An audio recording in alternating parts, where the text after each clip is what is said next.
This evening I'm giving a presentation to some folks down in Lynnhaven about light rail. And my presentation is called Light Rail Not Now, and which is worse than the Light Rail Now, folks. As a matter of fact, we've actually given our presentations together. My concern is light rail, we just are liking it because it looks nice, it is nice. And I enjoy riding light rail, and I want you to go out and try it yourself and make the determination. But after you do so, I want you to know the significant cost that it's going to cost the city of Virginia Beach to join this light rail effort.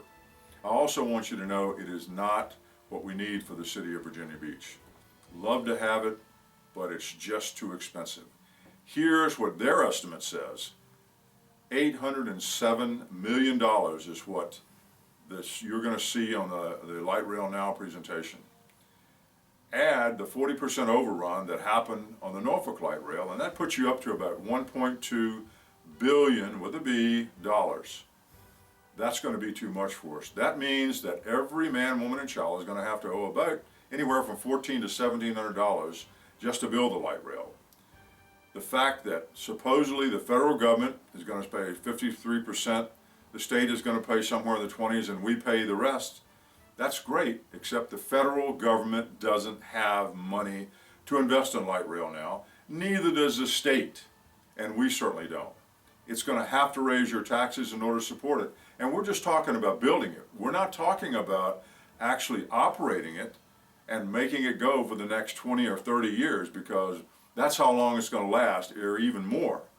So why not spend the money on infrastructure here and get the traffic problems that we have, that we need to fix, have that done first, and then talk about light rail. We can actually put bus lines in where light rail will go and determine if it's the right area.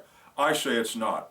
I don't think it goes to the right areas. I think it needs to go to the Naval Station first in Norfolk. I think it needs to go then to the Oceana Naval Air Station to take our young people to work, our young enlisted people, and then we can talk about whether it goes through Town Center or whether it goes through Hilltop. Those things are later on. But here's the other problem with light rail.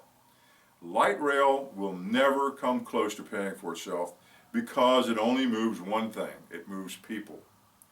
Light rail, where it works in the rest of the world, it moves people and things.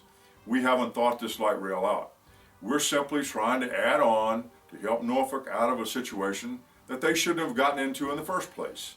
And it's a developer's dream. If you build it, they will come.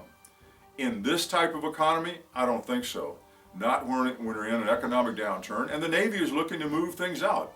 17 ships are going to leave this area, so the Navy is not going to be as prominent as they were before. And oh, by the way, in 2015, there's going to be another BRAC, and we're going to have to go all the way through the defense of Oceana again.